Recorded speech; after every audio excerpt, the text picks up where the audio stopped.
So you have a tender read and you love overlanding. You have plans to do it big on the trails and some super glamping. One idea, deep news and reviews, a podcast the first rate and here just for you. You don't have to think about it, join us and be about it. Something interesting we want to hear about it, come on let's talk about it. Welcome to Waypoint Overland's Random Waypoints Podcast.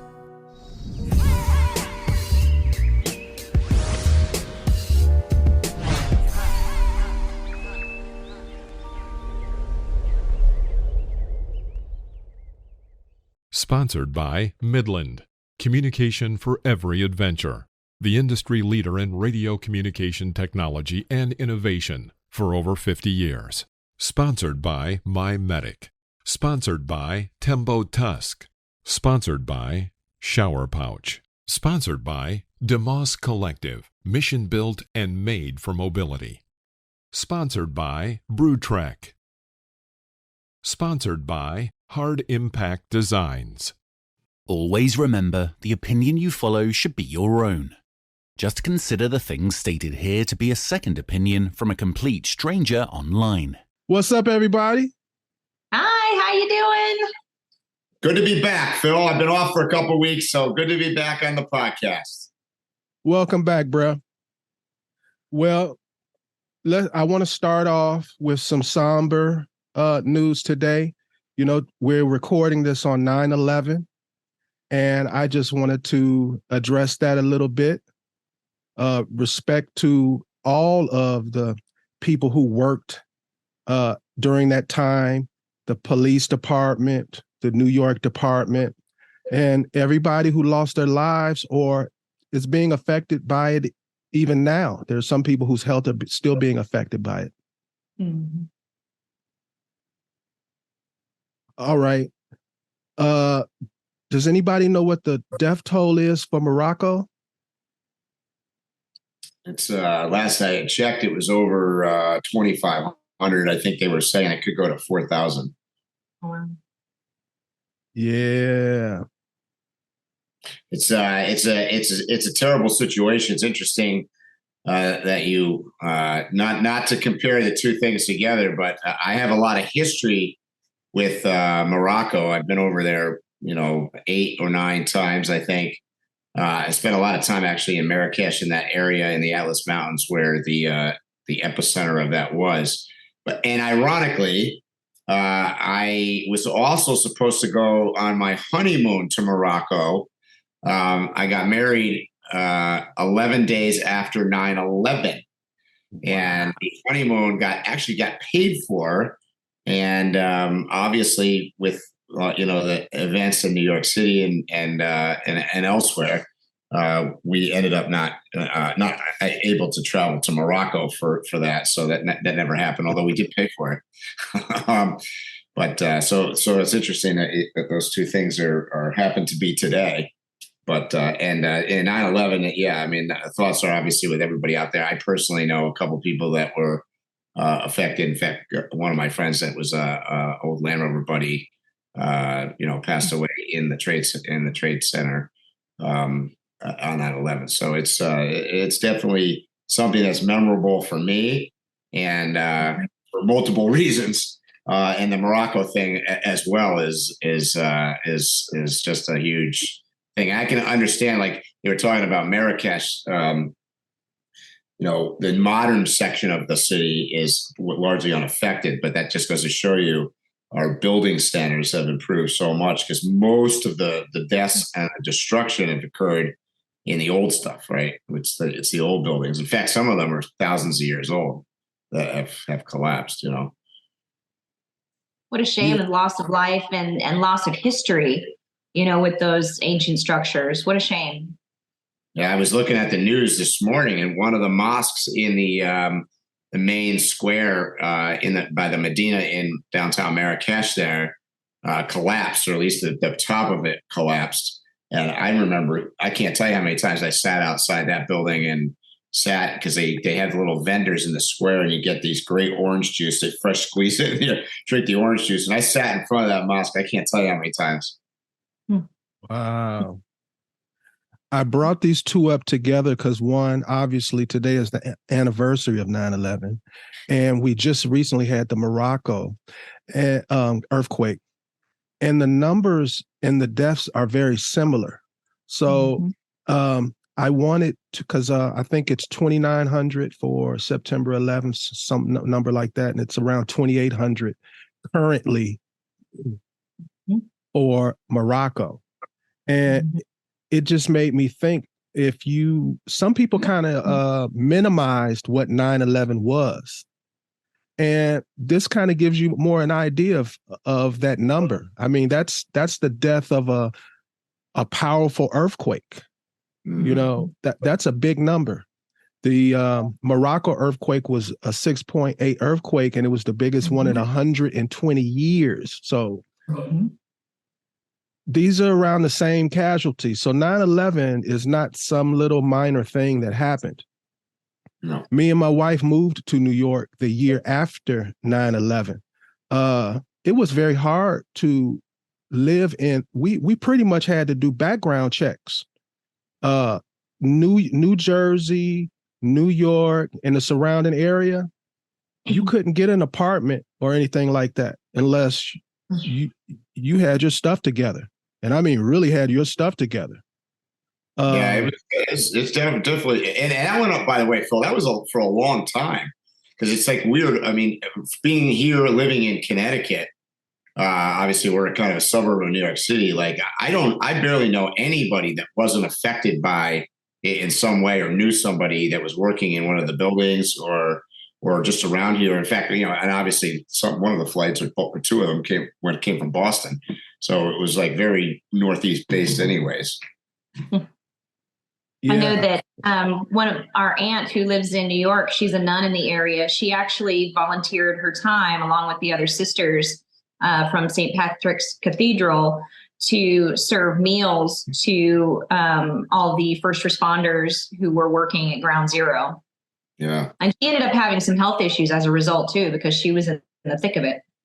A lot of people did. I mean, like Phil said, still do. There's so many people who were affected, because you got to think about it, it's like one of the densest populated places in Manhattan, and all those people that were not, you know, necessarily injured it was like you couldn't even see. It was so dusty and dark and for a long time. Yeah. And like I said, I moved there the year after. And so I had an opportunity. They were still in the cleaning phase at that point. And that's probably one of the most shocking, disturbing things that I ever saw. It doesn't come across as real, or at least it didn't come across as real to me. It almost looked like a movie set. It doesn't look, well, you know what? When they used to show the video, it don't look real. It looks like something I've seen a million times in a movie. It's just weird. Funny you say that. The things that actually happened in our lifetime, and either one seem real, is that, like, particularly watching the buildings actually collapse, and the tsunami in Japan. If you watch the water coming in onto that town, that looks like a movie all day long. That's a science fiction movie. So those two events were just crazy. A tsunami is one of my biggest fears. I told you one of them, being submerged underwater, being somewhere burning, which a lot of people endured in 9/11. That thing melted down. It didn't burn, it melted. So, wow. Well, I don't want the whole thing to be about this. I just wanted to mention it since we were recording on 9/11. I wouldn't have felt comfortable not bringing it up, not mentioning it. Fortunately, I don't have anybody who passed away from it, but I'm a proud American. Question for you, Candy. Yeah. We've already talked about this offline. I got an email about last week's podcast when we were talking, and you mentioned how you flag places. Mm-hmm. They wanted to know, how does she flag places and where? So I think they mean like what kind of app or whatever, or where are you flagging, and what is this flag thing you do? So whenever I say that I flag things, I'll see things come up across my social media, whether that's Facebook, Instagram. That's primarily what I like using social media for, is getting ideas of cool places to go and interesting things to see. So there are certain pages that I follow intentionally for that.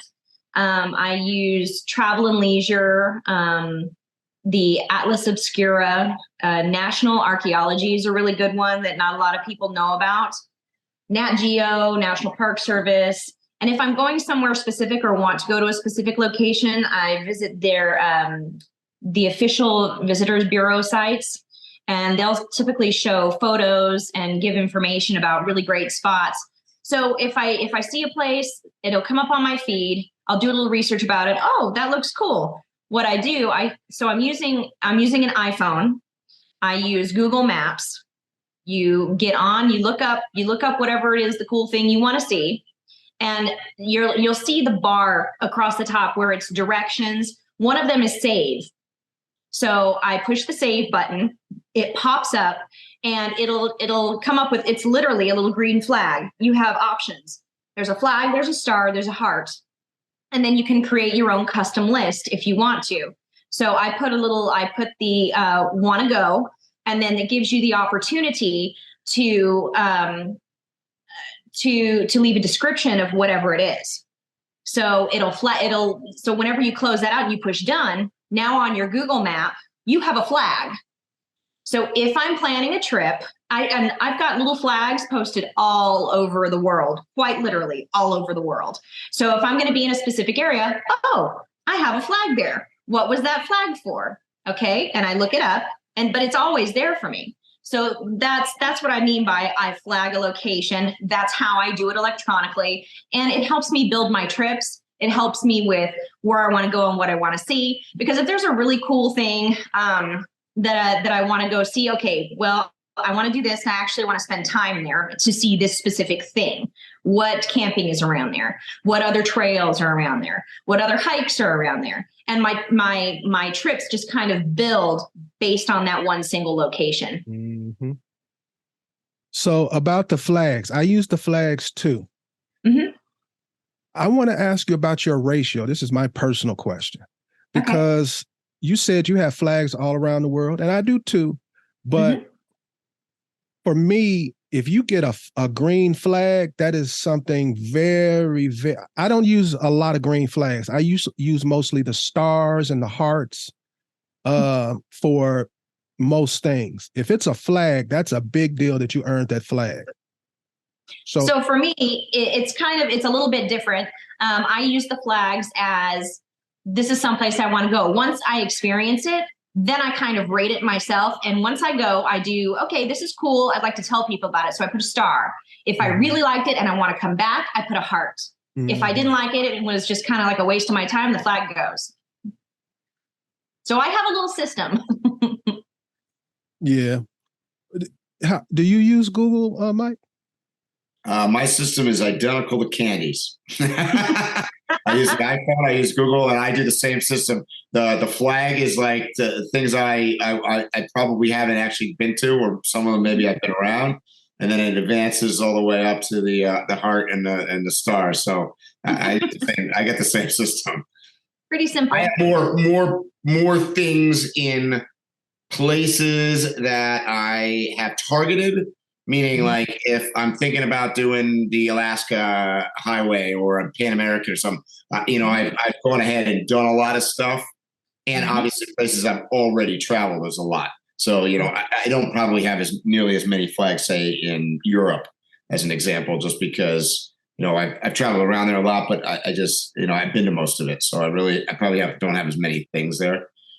So with the flags, for me, I'm almost like you guys, but like I said, it's a big deal if you get a flag. So like like you mentioned, the Pan American. I have all of the temples. Those are flags. Mm-hmm. But then like for restaurants, it's just, that's a place I want to go. They don't get a flag. So what do they get? How do you know? How do you keep it in your? So I drive through. I give them a star, and then you can actually create saves. Because like I have Colorado campsites. I have a campsites for different states in different countries. Yeah. So I do it like that. And then you can just shift to one of those categories and it'll populate only those. Yeah. But my issue now is I have so many stars and hearts and flags and boxes and everything all over that when my map isn't spread out enough, it's just a bunch of dots. I can't even see the map. Yeah. So that's a problem. Because I started putting in like KOAs and I put in like harvest host things and I put in, I'll add stuff, particularly if I stay at them and I know, I like this place is okay. It's not got some sketchy bathroom or whatever's going on. This one's it. So do you guys tag your locations anywhere other than Google? Occasionally I use Gaia. I like Gaia a lot. Yeah, I have Gaia too. Same here. Mm-hmm. If it makes it to Google and Gaia, that's a big deal. That's a big deal place. Mm-hmm. So this is a great segue to the segment that I want to call The Power of Google for the Overlander. And me and you, Mike, we've kind of talked about this a little bit when we've discussed how a lot of modern technology has made travel just so much better for people who are out there doing it. And one of the major things when anybody's ever asking me, what's a modern day convenience that's just changed your whole world when it comes to traveling? To me, it's Google. And this is a quote directly from Google. Google's mission is to organize the world's information and make it universally accessible and useful. And I think they're doing a hell of a job doing that. Well, I don't know if you remember the older days where like there was multiple different, I'll call it different search engines or whatever. You had Google, you had Yahoo, some of them, I guess they're probably still around. I mean, really now it's Google. Like if you're not using Google, if you're using some other thing, I'm not really sure why. Right. And then the interactivity between that and now with Starlink and different, better abilities to get online from anywhere, it's a no-brainer, right? Correct. And like I said, this is the power of Google for the Overlander.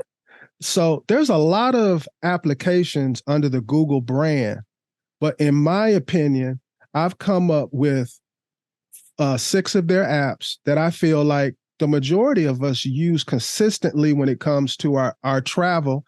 And we're going to discuss each one after I list them. I have a search. I think the world couldn't function for 2 days if search were to be shut down. The next one I have is Keep, which is a note-taking app. I have Maps. I have the News, and I have YouTube. Now, I started with search, and pretty much every single trip that I've taken, at least in the last decade, has started off with a Google search. Yeah, I think search is number one. For me, search is number one, YouTube's number 2. And a great thing about, because I don't want to just talk about this, I want maybe people who are not using these things enough to really realize you need to dig into them. Like if you're out here and you're an overlander, you're a nomad, and you're crossing borders, unless you're fluent in that language, you're going to have some obstacles. And right from the search bar, you can get translations, and you can either type them in. You can take your phone and put it up to the person and let them talk into it, and it'll bring right back a translation in whatever you want it to be. Excellent dictionary. Also for different languages, maybe synonyms and antonyms come more into play in other languages than they even do in America. It can be other languages can be very nuanced. So that's a great thing about search. I use Google Translate a lot. I translate all of my videos that go onto YouTube. So I'll put it in so YouTube gives you an algorithm, or not an algorithm, but they give you stats. So I can see the top 10 languages that my videos are watched in. So every video I upload to YouTube, I translate those 10 languages. So, and it varies a little bit, but obviously English, Spanish, French are there, but you'd be surprised. I do Thai and was a couple other ones. I can't remember what they all are, but there's like 10 of them that I notice that I get a significant amount of following from. So I use the translate a lot, as I do. When you're just traveling around, no matter where you are, particularly like for me down in Baja, I used it a number of times. But once again, it's the connectivity. You have to have the combination of the Google and the access to the web. So, I mean, that's for that part of it. I mean, yes, you can offload. Maps is another story, because you can download offline maps from Google. Those work good. And another thing great from the search bar for me is the time and the weather. I'm constantly doing Zoom calls. I'm constantly communicating in some form or fashion with people in different time zones, whether they're within the states or out the country. And like right now. Exactly. And that helps me so much in scheduling things, because I may be traveling from time zone to time zone. So I don't have to recalculate where I'm at and calculate. It just can become a great big mess. I used to miss calls sometimes because I got my calculation wrong. I forgot sometimes that I had moved where I'm at too, which can make a difference. And then if you're conducting business on the road, it'll definitely come into play. Another thing is, and I use this I use it for cooking too. From the search bar, you can use it for conversions, which come into play. Big deal, especially crossing borders. Especially for us crazy Americans who are the only country like in the world that use our system that we use. And even we don't. Right. Because a lot of times we will have calculated something in miles and not converted it to kilometers. And the larger amount of miles, the bigger that difference is going to be in kilometers. So that could be a difference in hours in driving, planning, things like that. It's a bunch of different conversions. Kilowatts to amperes for your solar. What about filling up gas? How many liters does your tank hold, right? Right. Not too many people know that. How many liters, how many pesos does it cost per liter? It's like, what? Mm-hmm. Yep. And everything I've basically named, I can do all of that right from the search bar. You can put calculations in, what is 12 kilowatts to blah, blah, blah, and it'll just give you the answer. Mm-hmm. Another thing is Keep. Do you guys use Keep, or do you use some other note-taking? I use notes on my iPhone. So do I. I use notes. That's what came with it, so. Yeah, those are great. The reason why I switched over to Keep is because it's integrated into all these other things. Like I can click right into different YouTubes. I can search from it. There's just so many things. I would advise you to look into it. I have a question. Do you guys use Google Maps or do you use Apple Maps? I use Google Maps. Yeah, me too. Apple Maps is terrible, I think. It's awful. Yeah, I tried for years. I can't get into it. Me either. I asked that because I think if you look into Keep, it'll be the same kind of thing where you're like, oh, this is way more better. And you're already using a bunch of Google stuff, and you'll find that the way they integrate and work is so well. Mm-hmm. The next one that I had was Maps. And I love Maps. Mm-hmm. I found camp spots. through maps. I do basically all my planning first through maps. Mhm. Not me. I'm still a paper maps girl, and I start with a big fat paper map, and then I go to the technology. You can't beat a good paper map, because we're all those places where you don't have connectivity. All of a sudden you find yourself, oh shoot, I did not know that I didn't have connection here. Now I can't download the offline map. It has its place for sure, but I start with a good old fashioned paper map, look it over real well, and then move to the technology. And that's where it helps me. And it's invaluable for sure. Sometimes you can, like, I take a paper map as well. First of all, they're kind of romantic, and then you kind of lay it out. And it gives you like I don't know what it is about looking at a map for me, but it gives you like a feeling, and you can explore more when you got it laying out in front of you. You can flip pages to the next section or whatever. And for me, it's more real than it is looking at it on a computer. So I use a highlighter on mine too. I start with the paper map as well. So I do everything you guys do, except the paper map is secondary, me doing it. Usually I've searched something, I'm curious about it, and I immediately click into the map while I'm right there on the computer. So it's always the first. And then if it's like, oh, I want to go there, oh, I want to know more, or, oh, I'm going to actually plan a trip there, then I pull out a paper map. And then I have a bunch of different color highlighters. And I'll highlight trails in yellow. I'll highlight the road in pink. And I have a bunch of those little, I can't think of the name of them, but like the little tabs. Yeah. Oh, the tabs. Yeah, and I stick them all over the map and I label them. It looks real stupid and nerdy, but I enjoy it. And that's the part where I agree with Mike. It's just something cool and old school. I feel like a little boy looking for treasure. I know it sounds corny. I'm actually surprised at how many people can't read a map these days. Oh, that surprises me. They rely very heavily on their GPS, and that's a mistake. Yeah, I totally agree, boy. GPS is almost guaranteed to take you the wrong way. Or it takes you a way. It's just generally not the best way. Well, I've had this argument with a lot of people.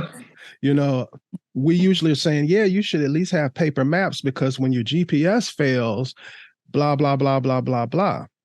And the retort I always get is, I've never had my GPS not get satellites. But my retort to that is, then you've never been anywhere. That's right. I mean, every time you go down some canyon or something and you're going along, you're not getting satellite. No way. I've had, I don't want to use their name, but I've had we've mentioned a very popular mapping company that everybody uses. I've had it literally say I haven't moved for like 15 minutes and I've been on the trail just going and going. And then all of a sudden click and it goes like 10 miles up on the map. Yep. Those who use that app will probably know exactly what I'm talking about, but I love the app too much to say the only negative thing about them, you know. So for me, maps changed my life because it used to be when I was younger, I would have my main plan on how I'm traveling, right?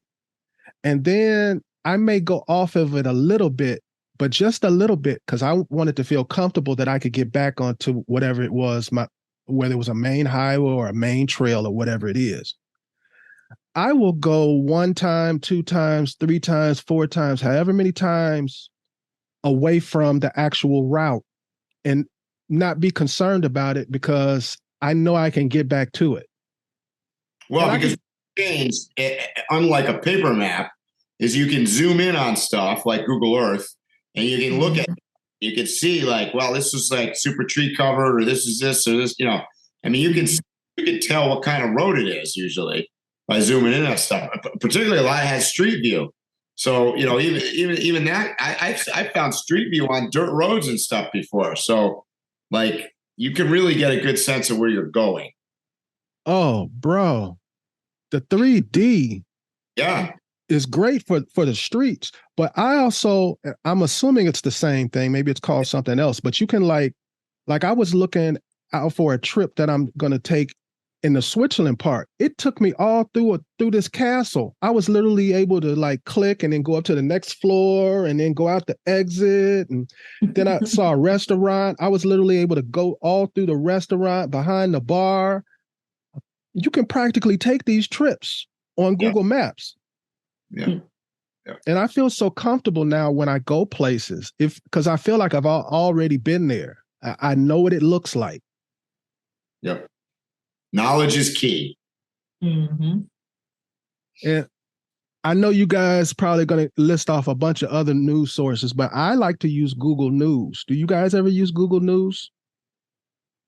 I use it in conjunction with BBC. I like BBC News a lot. I read a lot of that. And then Motor Biscuits, Motor Trend, all of those. And then I have very specific places where I like to get the news from, which is a lot of the times places I'm planning to travel and following their news, in addition to their weather and all that. The things that you named are the main reason why I like Google News, because I can tell it to prioritize what type of subjects I want, and then I can give it specific places that I want it to go. Mm-hmm. So if I'm a fan of travel and leisure, it will try to give me travel and leisure no matter what the subject. And I'm on CANDI's team today. My number one source of news is BBC. I find it seems to be the least biased with the most amount of news. Exactly. And it's worldwide focused, because you can click on Africa, you can click on Asia, you can click on South America, you can do whatever. Whereas, our domestic, I'm not even going to mention names because I hate them both, really. You can't get news out of that at all. And if you want to know what's in Morocco, forget it. Morocco doesn't even exist. I'm a BBC fan beyond just the news. I think they do excellent documentaries. I love they actually have a travel department or whatever. They do awesome stuff about travel. Whoa. Mm-hmm. So across the board, I'm a fan of BBC. Mm-hmm. They have something similar to like a PBS that sometimes I catch it on YouTube, and I love the shows that they have on there. So I'm a big BBC fan. Mm-hmm. Have you heard their live radio feed? No. Yeah, they have a separate app. Where do you hear app. It from? Oh, on an app. They have a separate app. Mm-hmm. So if you get on there and you're just driving along and you want to hear, the latest and greatest from BBC News, just, hit it up on your Bluetooth. So the only thing I would say is the app BBC? Yeah. Okay. I'm downloading it right now. And the last thing that I wanted to mention about Google was YouTube. YouTube's great. What does that have to do with travel and nomads and overlanding? I think a lot. Oh. So whenever I was planning my first big overlanding trip back in 2018, so now it sounds like it was forever ago, but I was going to Alaska, and there was not, believe it or not, with all this information, there was not a lot of information available. So even whenever you Googled things in, I wonder if that had to do with connectivity in the areas where I was going to, and that's why there was maybe a lack of information. So I got on YouTube and I started doing a bunch of research that way. And that was really the first time that I utilized YouTube. In fact, I was never even subscribed to YouTube until then. So I found some really great channels that had some really great information, and that helped me plan a lot of my trip whenever I was going through Canada for the first time and up into Alaska. So yeah, for travel, it's wonderful because you get basically a ground level perspective from people who have been there and done it. And you see their personal videos and photos from the times that they were there. And it's visual, so you can make your own judgment too. I mean, you can decide what you want to, And for Overlanders, it covers every aspect of it. You may want to buy a big military truck and travel around the world. There'll be some crazy guy building some big orange truck just like yours, showing you everything about how he made it. You know, you may want to travel around in a Jeep. There may be some crazy girl traveling around in a big green Jeep.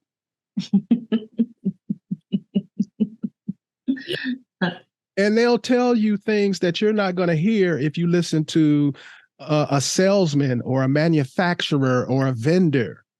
You know, or even the local chamber or the local tourist agency. Obviously, I agree.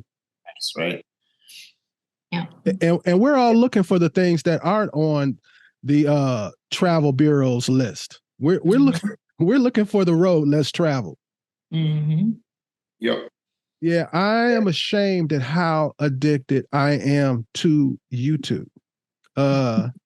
I spend far more time on it than I will ever admit to. You know, it's the social media look at over the last 10 years that actually is growing consistently. And they were around 10 years ago and they were very strong, and they're around today and they're very strong. Not true of any of the other ones: Facebook, Instagram, Twitter. You name it, they've all had their ups, downs, and either they're either going down or TikTok and things that are newer are going up. But YouTube's pretty consistent. Well, YouTube has the advantage of its integration with all those other Google apps, and it's the algorithm. Yep, and it's not age dependent. It doesn't matter. Like the kids will use it as just as much as the old folks. So it's kids are using it for schoolwork sometimes. That's how they were doing school remotely during COVID. Yep. I have learned how to do what is it? I can't even think of the name of it. Dual battery. I installed my dual batteries from a YouTube video.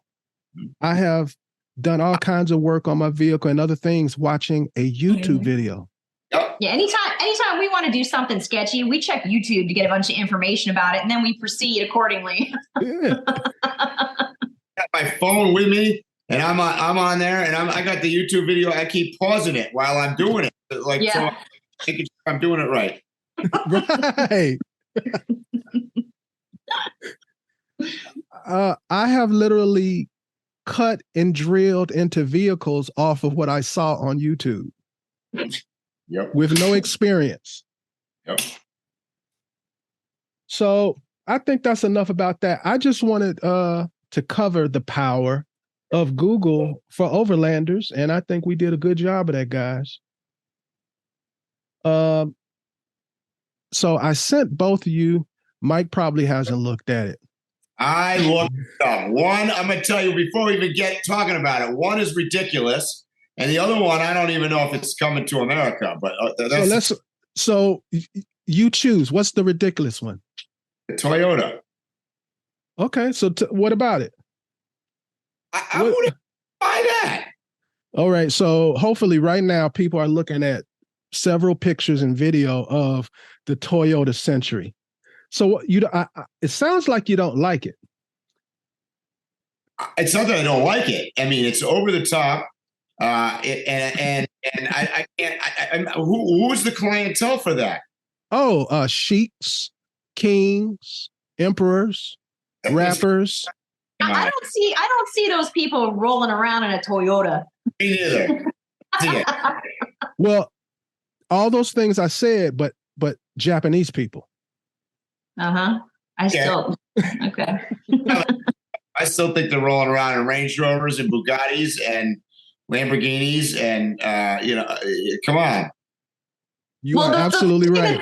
The first thing that stood out to me was I'm paying $170,000 is the starting point for a Toyota. So you're getting a 3-year, 36,000 mile bumper warranty on $170,000. I think that I'm going to be looking at the next upgrade just for the warranty for the 4-year, 50,000. Okay, bumper alone. Hello is right. I look at that. I go. First of all, Toyota has an upscale brand. So why would they release it as a Toyota anyways? I don't even understand. Okay. The So- TX550H is the Lexus version, from what I understood. So there is a Lexus version. Oh, there's a Lexus version. That's crazy. Well, that's what I thought I read in the article. Oh, I believe you. But the Toyota Century used to be a car. It was the equivalent. It was like their version of a Maybach or something like that. I remember that. I do remember that car. You're right. It was the equivalent of the Mercedes Maybach. And it's supposed to be in like memoriam or celebration of either the founder or his son or something like that. The only guy that's going to buy that thing, I'm telling you right now, is the same crazy crackpot that's on a train heading to Russia from North Korea. Now he's going to get one of these, right? And he's going to go in a military parade with a bunch of missiles, and he's going to be in the front of it, riding in his Toyota Century. That's who's going to buy this. If they bring that to America and it pops up in a few rappers' videos and a boxer and a baseball player are driving around in it, it will be the hot new vehicle because nobody has it. You'll see it riding around in Las Vegas. Well, I will tell you that the design features, that thing is dripping in glamour. It's a sexy looking vehicle. Okay. I like the lines on it. It is good looking. And let me tell you, the interior shots are pretty good. It's probably, if I was going to convert it to an overlanding vehicle, it's probably one of the few I wouldn't rip the back seats out of. Okay. Because those suckers stay down. Did you see that? Yes. I'd grab a pillow and a banky and I'd be snoozing. Yep. There's an ass cattle. If I buy that, I'm going to have somebody else, and I'm going to have a secondary vehicle following me, Your chase vehicle? Yeah. Phil's chase vehicle. You're going to buy one, you might as well buy two. My vehicle. Oh, man. I don't know. That thing is, Phil had no confidence in Mike looking at that. I looked at that. I was I don't know. I would absolutely take one if they gave me one. Me too. But, Who wouldn't? Who wouldn't? 170, I can buy 3 of my favorite vehicles and totally kit them out. Yeah. Yep. So that was the one that you thought was outrageous. And I know the one that's not coming to America. So before you talk about it, Ford has revealed their next generation Ford Nugget camper van, which they've never brought to America. So people are probably wondering what that is. Hopefully I have taken the time to put some video up of it. You guys have had an opportunity to look at the video. What do you think of the all new Nugget camper? I think there's a huge market for it, for sure. The Nugget camper has a very big market for it. People are looking for these tiny little homes on wheels, and if they don't necessarily get a Jeep, then the Ford Transit Connect does have a lot of space in it. In fact, Ursa Minor does a version of it as well. Yep. Yeah, that I can see. I don't think they're going to bring it to the States. I don't know. That's my bet, but I could see it being popular. The only thing I would say in the States is that I think most of these brands have shied away from the little things like that because I think they think that the people in the States want something taller. That's why the Transit, as an example, the Transit van is super popular as a van conversion here because of the height. And Well, I think if they brought it to America and they put it at the right dollar amount, they'd fly off the shelves. Yeah. And nobody would care about the size. There are a lot of people who I just want something to camp in and I don't want to spend $1 million for it. And especially if you're a small family with small kids or something like that, I can see it being very popular among young families. I could see a young lady, her last 2 years of school, working on a master's, living remote. I could see a couple doing the Pan Am on that. I could see a full range of things in that vehicle. Yep. Yeah, I agree. I'm not just thinking of nomads. That's a solution to a lot of the people who are starting to use mobile life as a home. Mm-hmm. because it has everything. You don't need anything. The only thing I saw missing was a toilet, and that's nothing. Yep. During my research of the Ford Nugget, they mentioned a 5G modem hotspot being standard. Did you notice that? Mm-hmm. Mhm. So I got a question for you guys. Do you see Starlink or some version of it being common in these type of vehicles in the near future? Because that's Yes. the first thought that I had. Yep. The first thing going into our new build, whenever it comes back, because it'll be back in a couple of weeks, is it's getting a Starlink. So I heard absolutely. put Starlink, which makes sense, obviously, that they're going to be putting Starlink standard in all the Teslas. Go Oh, figure. yeah. I've been waiting for that. Awesome. That only makes sense. But I foresee Starlink being like what was that thing in years ago when you'd buy a GM car, you'd hit the button. What was it? Star. Yes. OnStar. Yeah. I feel like they're going to integrate it into something like that, and it'll be that basic of a thing in vehicles in the near future. Mhm. Yep. I had one more thing I wanted to cover. So did you know that the Nugget has a couple of competitors? Yeah. Yeah. Oh, what are their competitors? So the Mercedes Metris platform has always been big competition. However, as of 2023, Mercedes is discontinuing that from the lineup. Ooh. Yeah. I know that. Mhm. There's isn't there? Is it Fiat or so one of the Italian? I thought it was Italian, maybe French. So it's being built on a Ram ProMaster, and the company is called Wingham.com, and it is made by Fiat, and it is here in the United States now, the 17-foot version. Yeah. So, but it is a full Class B motorhome is what it is. So it's got a wet bathroom, it's got a kitchen, it's got everything. And the 17-foot version is the one that they brought to the United States. In fact, I just read that article 3 days ago. So it's here and it's available. Yep. So our last news item, guys, is the grizzly bear. We discussed this, me and you, Candy, on one of the shows. The grizzly bear that killed the woman near West Yellowstone in July.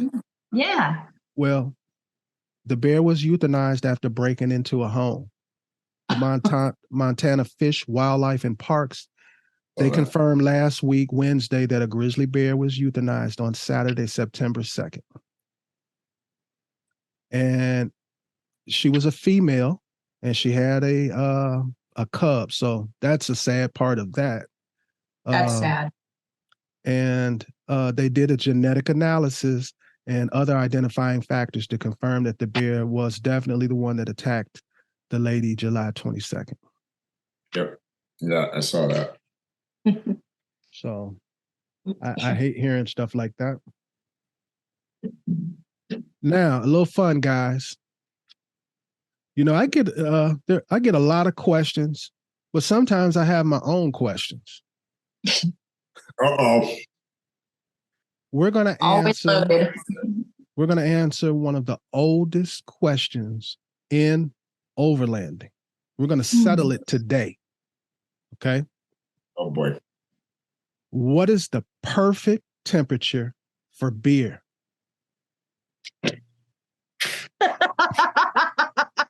Oh, wait. First off, it depends on what kind of beer. Oh boy. Okay. So are we talking like an Irish stout, or are we talking about an IPA, or are we talking about a Pacifico? I mean, it depends. I forgot your history when I brought this up. Well, craftbeer.com says that American stouts should be served at 50 to 55 degrees. American pale ales a bit cooler from 45 to 55 degrees. And American lagers taste best at a chilly 40 to 45 degrees. So our professional sommelier here, does that sound about right to you? Yeah, well, so lager beers you want the coldest, and let's just give it in a in a layman's terms, I mean, how do I say this nicely? But this is our podcast. We can say whatever. I mean, generally lagers, particularly in America, are, I'm going to call lower end beers, crappy beers. And of course you want it cold because you don't want to taste that garbage. But, because they're using a lot of adjuncts, right? So they're made with a lot of rice. They're made with all sorts of stuff that goes into these beers that make it cheap to make. Having said that, if you take your big brewers like, Miller and Anheuser-Busch and whatnot, they're consistent as anything. So they have the best consistency in the business. Their beer from one to another to a different place is always going to be very consistent. It's one of the reasons that people gravitate to their favorite beer because it always tastes the same. The craft beer market has struggled with that from the beginning, where, a lot of times they really struggle with making the same beer that tastes the same twice. And that's a problem, right? Yes. Well, but temperature wise, yeah. Lagers are the way that they're fermented anyways. It's a different process than an ale. So, it's bottom fermenting versus top fermenting yeast and whatnot. So there's a lot different, but yes, that lager should be colder. A stout should be warmer. Well, I've been to Germany a couple of times and had beer, and I didn't have a temperature gauge with me or anything, but I could swear the beer was warmer than any of these numbers that they have written for what beer should be. So speak on that. Was I assuming it was warmer? Where were you at? Were you at, like, I've been to Germany for like Oktoberfest. Luxembourg. It's all over the place. Because Luxembourg. Yeah. No, Americans do Americans in general like their beverages colder, not just beer, but they do. So it's like when you go to, I'll give you an example of this. When you go to Red Robin or you go to Chili's or one of those places, they want to give you the beer in a frosted glass. Mm-hmm. That's a no-no, like frosted glass, but that's an American thing. You're not going to find that anywhere else in the world. So I went to a brewery and asked the head brewer, what is the perfect temperature for beers? Boy. And I want to give you his answer. So I gave you like a professional institute, what they say their numbers, but I liked his answer a lot better. Okay. He said, nobody likes cold ice cream. That's right. You can't taste it. And I'm like, what? What are you talking about? Then he explained that. Okay. That's why we don't like Dippin' Dots, which is freaking and like, let's put it in your mouth and let it melt. Of course, that's a dumb idea. Like, it's too cold. That's the whole problem with that. Well, he went on to explain that most people, they take a spoonful or a mouthful of ice cream and they let it warm in their mouths without even thinking about it. We all do this. We let it kind of warm in our mouths. We all have different amounts or lengths of times that we hold it in our mouths till it reaches a perfect temperature for each individual. So ultimately, the perfect temperature for your beer is whatever you say it is. That's a crappy answer. I thought that was dumb too. Well, I got that from a brewer. He was the head brewer. That's why I want to know what brewery we're talking about. I'll give you a clue. We've actually been in it together. Okay. I actually asked him, and we were together. Okay. It was when we were in P&W. What's the name of the place? The Wild Run? Oh yeah. Oh wait, Deschutes or the one in Redmond? In Redmond. Oh, Redmond. Yeah, that was what's the name of it, Candy? Don't look at me. I don't even drink beer. Wild Ride. Wild Ride? Wild Ride or like Rome Wild or something like that. Something like that. That was a great place though. I liked it. It was fun. I enjoyed the food and the drinks. Yeah. I was with some crazy people, but I don't know. No idea. Okay, guys, we're going to end the show with a random list. Da-da-da-da. Boy. All right, this week's random list is autumn's best foliage train rides. A listener said they couldn't manage driving. Me and CANDI did a show, and we gave a bunch of places to go to see the fall colors. Yeah. But a listener said they couldn't manage driving that long due to a bad back. And they asked about other overland options for seeing fall foliage. So I came up with trains. And some of these trains will take you even deeper into the mountains and forests than your vehicle ever could. Some stop for photo opportunities along the way, and some even go a lot even further than that with the amenities that come along. But my solution for someone who couldn't sustain such a long ride to enjoy the fall foliage was train rides. And we're going to give what are some of the best train rides, I think, for fall foliage. The first one I have, and something tells me you've done this one, Mike. It's the Amtrak Vermonter from St. Albans, Vermont. That's a daily route through some of the nation's best fall foliage. It actually extends all the way to at least DC, right? I know it goes to, I think it goes to DC. Yep. Yep. To Washington, DC. And depending upon when you take that ride, that whole ride all the way to DC might be a beautiful fall foliage ride. But I'm only talking about Vermont. Yep. Another thing about that particular train is they've got great Wi-Fi on these trains, because you have a lot of business people. You'll see like famous people on the section from DC to Connecticut going to like different major businesses, and you'll see like notable TV personalities going to their jobs. Is kind of crazy. The next one is the Conway Scenic Railroad in North Conway, New Hampshire. And I've done that one too. Yes. So talk about that, Mike. That's out there, by the way. That's pretty remote. So, in fairness, you got to drive to it. So, I mean, we're talking about. So, if you go to the White Mountains, the Cacamungas, I always get the road. Kangamangas, okay. Highway splits the mountains. Okay. And when you get almost to the end, there's a little town called Conway, which is pretty residential for in town. Yeah. And that's the place I suggest you take it. I don't even know where the other place is that you take it. And it stops midway. I remember, yeah, you're right.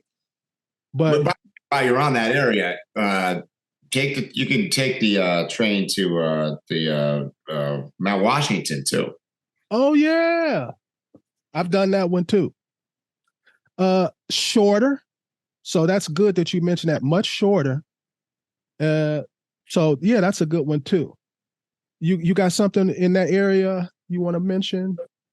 You have a look on your face. Oh, if you're talking to me, yeah, there's on the East Coast, there's actually a fall foliage cruise. If you don't want to do a train, there's actually a cruise out of New York off Manhattan. And it's called the Fall Foliage Cruise. It's on Saturdays and Sundays in the afternoon, and it goes up the Hudson. And it's about 3.5 hours. You go by the Statue of Liberty, and it's actually very frugal for what it is. It starts at $45 and it's only $60. And that $60 will get you into VIP seating and a hot dog if you want it, with a glass of wine. That is a great price, because it's probably about a quarter of what it's going to cost you to park. Exactly. We were talking about that earlier. Wait a minute, a quarter? That's only $15. Where can you park for $15 in New York? No, the fare is a quarter of. The parking is going to be $180. Yeah. And you better live in New York, because you're going to have to pay to get across that damn bridge. That's right. But CANDI's right. That is super scenic, because as you go up the Hudson, people don't realize it's actually not very developed along the Hudson. So it's really scenic. Yeah, as you get toward Bear Mountain, you get there during the right week of the season, you can't distinguish that from any of the other great places for fall foliage and how dense it is. Yeah. The next one I had on my list was the Blue Ridge Scenic Railway. Mm-hmm. I've never taken it, but I know the route it takes, and I've taken similar routes driving, matter of fact, with you guys. So any train that's going through the Blue Ridge, it's got to be a winner, in my opinion. That's why I have it so high, sight unseen. Yeah. Have either of you guys taken that train? Not taken the train either. I've driven through there too. But plenty of times. And the next one I had was Mount Washington, which you already mentioned. My next one is the Catskill Mountain Railroad, which is one of my favorites. I almost don't want to admit to the existence of this one, because this is one of the ones where you can still kind of go to. It's still homey, small. Everything that you want, old school about it, is still there. The guy is dressed a certain way, everything. Delete that right off the podcast. That's my favorite one too. So just delete that. Don't tell anybody. So talk about the area. Have you ever checked out the area? Catskills? Mm-hmm. Yeah. Oh, absolutely. Yeah. I've driven through there too, in addition to taking the train. But it's another, I would call it an unknown because of the proximity to what people think of New York and what people think of the city and the proximity to it. It is nothing like being anywhere near New York. Oh, it doesn't even seem like a north. If I just dropped you there, you wouldn't even think you're in the north. You'd think you maybe are in North Carolina. Right. Yeah, I literally debated on whether I wanted to mention this one. Because I have on my East Coast swings taken this. You never see it on my Instagram or anything. Because I can take it. It's a quick ride. They bring you back. I can go, and there's not a lot of crowds. I didn't hear you. Go say it again. Back in time. That's the other thing. It's kind of cool. Those were the words I was looking for. That's the one that's most back in time. Yeah. Yeah. And the last one on my list is the Silverton Railroad in I'm sorry, not the Silverton Road. What's the name of the damn thing? Silverton, isn't it? Silverton? No, that's another one. There is one in Silverton, and that's cool. But mine was the Rocky Mountaineer. It's from a Canadian company. They're a Canadian rail tour company based in Vancouver. Now, You're talking about the Rockies to the Red Rocks. Right. They've got 4, but the one we're talking about is the Rockies. So talk about that. The Rockies to the Red Rocks goes between Moab and Denver with an overnight stop in Glenwood Springs. And of course, Glenwood Springs is known for their hot springs and whitewater rafting. But yeah, it's supposed to be beautiful, and it goes through the tunnel district of the canyon, which has got 30 train tunnels through there, which go back to the turn of the century. So it's supposed to be an amazingly beautiful piece of railway. Well, this is one that made my list that I have not done because of all the beautiful videos that I've seen. I do know the areas that this goes through, and it's just no way that this couldn't be excellent. And then when I read about all the amenities and things that you can do as offshoots from the actual train ride, I mean, this could be a whole planned out trip and nothing else. Yeah. You may want to mention that it's seasonal as well. It's only available April through October. Okay. So y'all heard that, right? What's the one? There's one that's like Montana, Idaho too. Anybody know where the name of that one? Because that's pretty scenic as well, and they get foliage there as well. I can't remember the name of it. I'm trying to remember where. That's another one that I haven't done. I originally had it on my list and I took it off, but I haven't done it. I've got the Georgetown Loop Railroad on. It's a historical piece of railway, and it's in Colorado.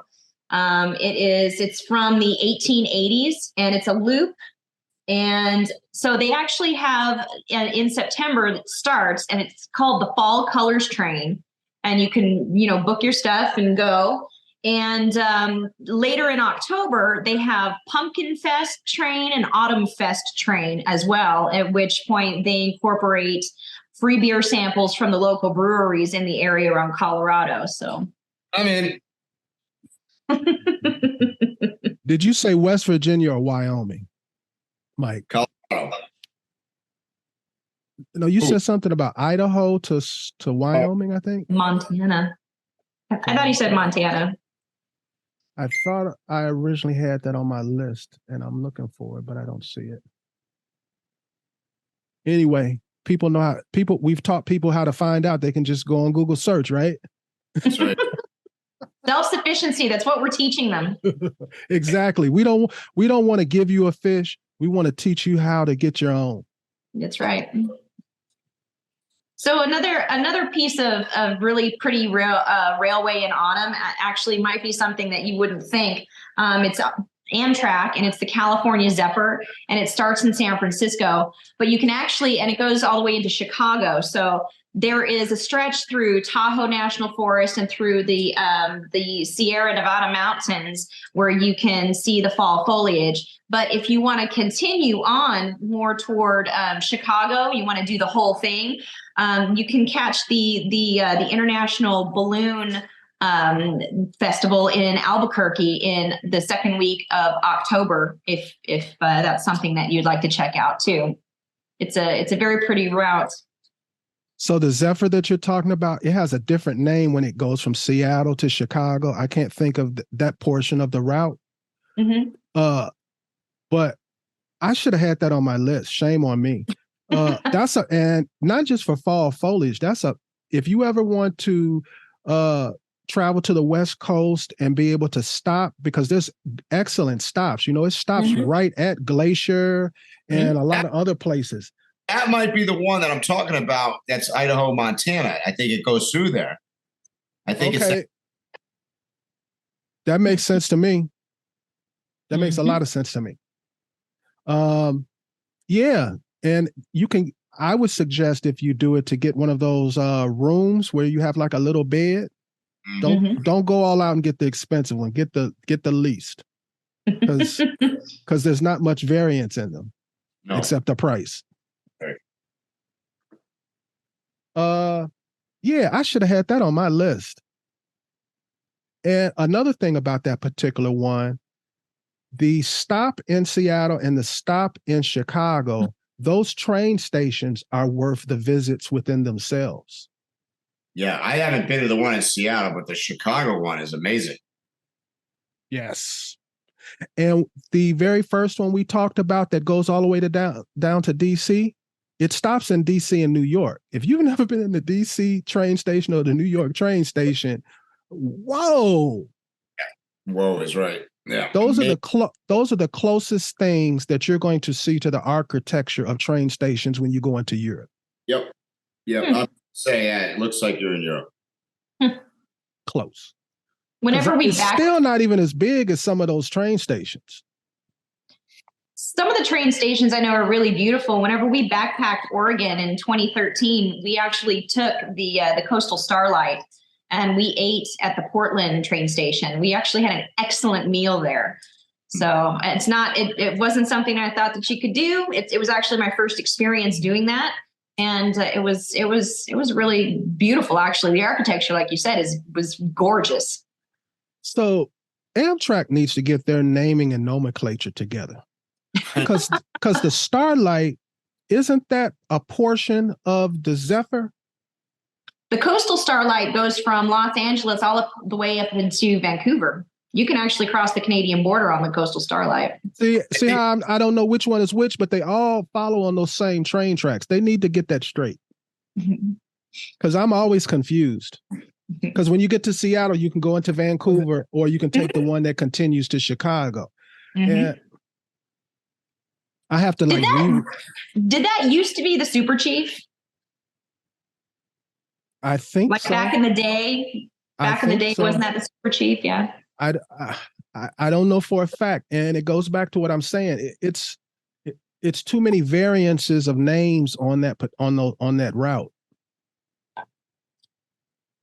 for me. Cool stuff, though. I'm slow. And I wanted to mention one in my home state, and it's not necessarily a fall foliage train, but the Hood River Valley train excursion. It takes you through the autumn scenery of the gorge during the fall, and I think that's a very beautiful train ride. So I don't have it on my list, but I suggest it. If we're done with that, go ahead. What did you say? I'm sorry. Sounds like a good list either way. Get out on Google and look up your own things. There you go. So, guys, what are your plans for the next couple of weeks? I know, CANDI, you said you're in deep get your rig together mode. Yep. That's happening right now. Right now. I'm trying to get it together for moon landing. So fingers crossed that it makes it, because the conversion can take 3 weeks, they said. Mm-hmm. So, Mike, I've been trying to convince her to come out on the East Coast. You'll be at Expo, right? Yeah, I'm in the same boat as CANDI. I'm attempting to try. I'm pretty much attempting to do the impossible. So, yeah, I'm going to be. I'm not promising anything to anybody really, but the plan is that I'm going to be at Overland Expo East in what amounts to be. We're down to about 3 days, and then I will be at Moon Landing, which is in about I don't know, 38 days, whatever that is. Yeah, I'm not sure how I'm going to make either one.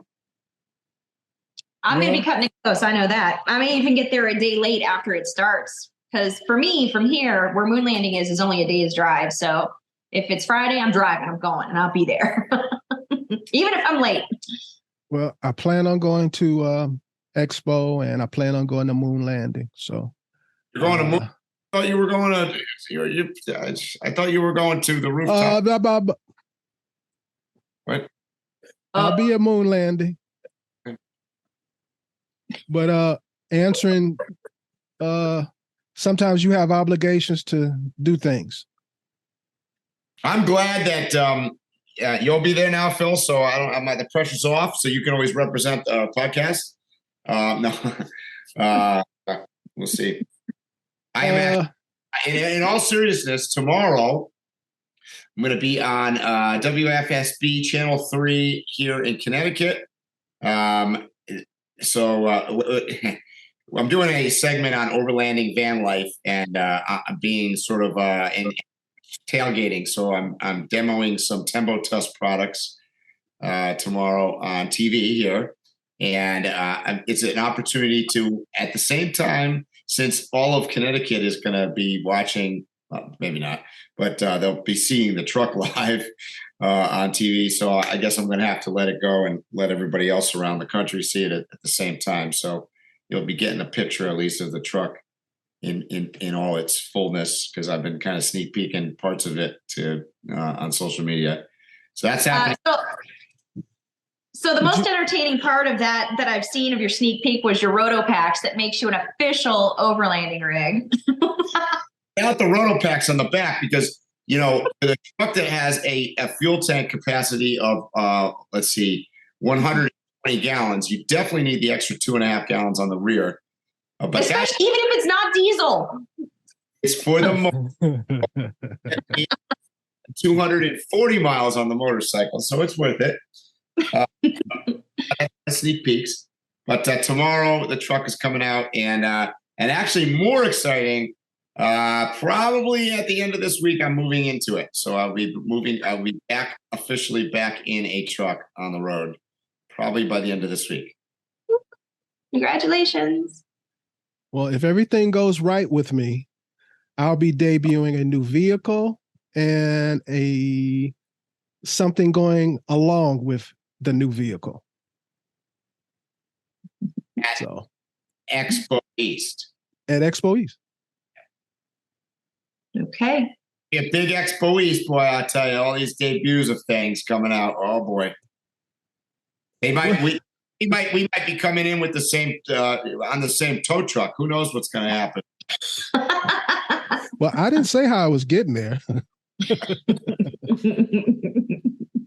And then I'm trying to figure out how I'm gonna get from Virginia to New Mexico in what amounts to not a lot of time, really. Wait a minute, from Virginia to New Mexico. You can make it for. Yeah. Oh, I keep forgetting you go a whole different pace. Yeah. Well, it's not only the pace; it's also I have to stop in St. Louis on the way across to do a service on the truck and check it with at Midwest Military. So I've got to make, which is not a huge detour. It's just a minor little bump out of I-40, I guess, right? But it's a lot. It's a lot because we don't usually roll out Expo until, Monday-ish at some point. And technically Moon Landing kind of gets going on, I don't know, probably Wednesday to Thursday-ish. So that's not a lot of time. I don't care what kind of speed you drive. Did you see that? I strongly suspect that because of our departure time from East last year, they actually now have a mandatory time that you have to be gone by on Monday morning. They kick you out. Oh, yeah. I think I'm signed up for Expo East at all. In fairness. The guys that were cleaning up were starting to pack up and leave. Yeah, now you have to be gone from the grounds by 11 o'clock on Monday. Okay. Well, if I'm making New Mexico, I will be gone from the grounds by then. In fact, I almost have to try to head out on Sunday afternoon later, even to drive time in. I don't know. We'll see. I don't care who does it, but everybody doesn't always know everything that we're talking about. That's right. So somebody speak on this. Why are we all so eager to go to this place called Moon Landing? Is it a place? What is it? It's in the desert. It's west of Albuquerque, New Mexico, probably a couple hours outside of Albuquerque. And it's in a very remote part of New Mexico. What are we looking down? We're looking down here. Oh, no. Where I just pointed my finger, I plan on having some information there. Continue. It happens to correspond with a eclipse weekend as well, a solar eclipse, and it is on a dark sky, contiguous to a dark sky park, correct? Area. So why are we so anxious to go? Because there's going to be potentially 1,000 overland nomad van life people hanging in one location. And we're not working. We're just chilling out. We're all relaxing together, hanging out, having a good time, and we're not working. We just have an opportunity to just be together. And I think that's why I can't wait to go. We can just all hang out and chill and just be together. I, for the record, am not at Overland Expo East either. Well, I think that the moon landing is probably going to be one of the most exciting events that I have attended this whole entire calendar year. Okay. So, why is that? I have because I went to his other event, Josiah, who throws these events. Well, we were both there. Right. We went to Holy Toledo. Mm-hmm. And I loved it. I agree. From what everybody's telling me, the moon landing is so much more than Holy Toledo, it's unfair to compare them. So I'm all in. I think it's his largest event, probably, likely to be his second largest event. It may be even close to the biggest one, which he does down in Baja. And you guys have probably figured it out already, but I'm kind of like a closet nerd. And I like the whole aspect of we'll be there for the solar eclipse. Mm-hmm. I love that. We're putting out a cool moon landing logo thing with my truck on it. So watch for that. I'm looking for that. And I meant to tell you, could you say the station time and whatever again for tomorrow? When this goes out, it will have already aired, but they'll at least be able to reference it. It'll be online. They'll put it online anyway, so you can watch it after the fact. Right. It's free, Connecticut WFSB out of Hartford. All right, I'm gonna check it out, man. I might even check it out live. What time does it come on? 3 Eastern, so that would be noon you. I might be up by then. I got it. So you know who else is going to be at Moon Landing, Phil? I'm listening. Nomadic Body Works. Really? Mm-hmm. So talk about that. That was a gift that Phil gave me. It was a surprise. He comes over after having something done, and he's like, "Come with me." Okay. Just blindly went with him, just followed him. And we went to this lady outside of the van, Nomadic Body Works.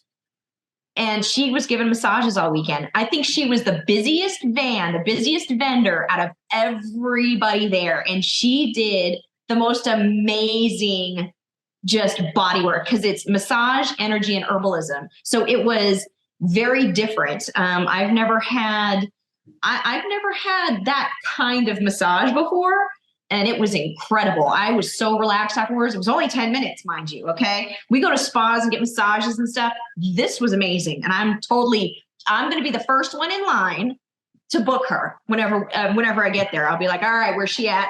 I need to go visit her because this is going to happen every day. So, Mike, this lady was at Holy Toledo. Oh, she was amazing. And I had it in my mind that I wanted a massage because they were like $20 or something like that. They were so cheap. Yeah. And I got the massage. The massage felt so good. I went searching for everybody I knew to bring them over there to get a massage. That's how good they were. And I was in a good mood. I had been drinking and eating and sleeping late. So it was nothing wrong with me. But everywhere she touched me, it seemed like after she touched me, I realized, oh, I had some stress there, or I had some tightness there. I didn't feel it before until after she released it. So I thought that was just crazy. So I'm glad you like that. After my destroyed summer here of every part of my body is aching at this point. Maybe I might book her 40 times in one weekend. I highly recommend it for sure. Oh, I'm glad you mentioned that. I'm glad because she earned it for sure. Oh yeah. Yeah, she's amazing. Oh yeah. Yeah, but it's a different kind of massage. I forgot what she calls it. It's not like a regular massage at all. Mm-mm.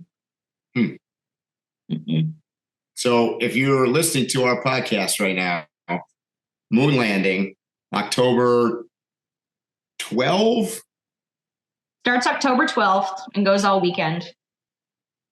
New Mexico, look it up. A lot of people are going to be there. A lot of people I know in the overlanding and van life community are going to be there. A lot of people that you've probably seen on YouTube. There's going to be a lot of people there that you're going to recognize. And I would like to go a little deeper into what you just said. You don't mean like business-minded people. It's not going to be like a bunch of vendors there to sell you stuff. You don't mean like content creators who are just famous who haven't been anywhere or anything. Be more specific. This is not about flag flying and vendor rows and classrooms and all this stuff. It is about hanging out, relaxing, socializing, meeting people, engaging with people like you just said, like massage. Maybe you want to get a tattoo. Maybe you want to listen to some music. I'm sure there'll be a bar set up. It's just chill. And that's the big thing. It's not a pressure situation. Come and if you are at all intimidated by what you think in your mind is going to be at an event like this, you're wrong. Oh, you're wrong. Broad range of people of all ages, of all backgrounds, of all kinds of vehicles. There's no discrimination whether you're driving a van or an overland rig or a Subaru or whatever. I mean, it doesn't matter what it is. If you are uncomfortable with this crowd, you're probably a boop.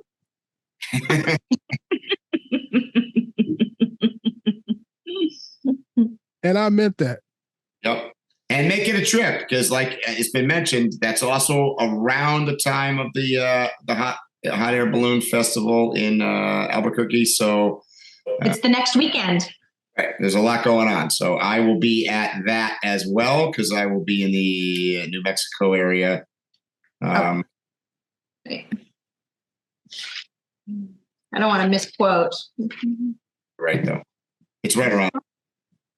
And when you find whatever you find, I want you to make a point of telling people that this balloon festival that you're talking about in Albuquerque, it's not just some little local balloon festival that they'd be going to. World famous. It's one of the largest balloon festivals in the entire world. It's a world notable event.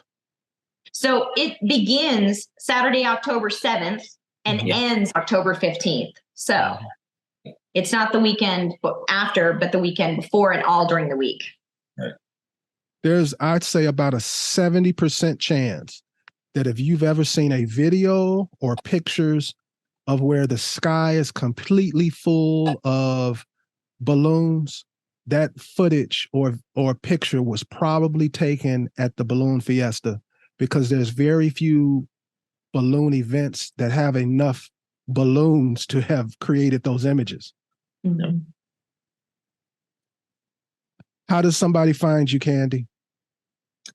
Chicks do it too. Instagram, YouTube, a little bit of TikTok, a little bit, spread a little bit all over. What about you, Mike? Right there. Oh, imagine that. Is there anything anybody wants to say before we go? It's good to see you guys. Good I'm excited. You too, Candy. Be on the road, and I'll see you out there. All right, everybody. You know what I'm going to say. Stay safe, tread lightly, and hopefully we'll see you here or on the trail soon. You have been listening to Waypoint Overland's Random Waypoints. Like, subscribe, and stay tuned for more.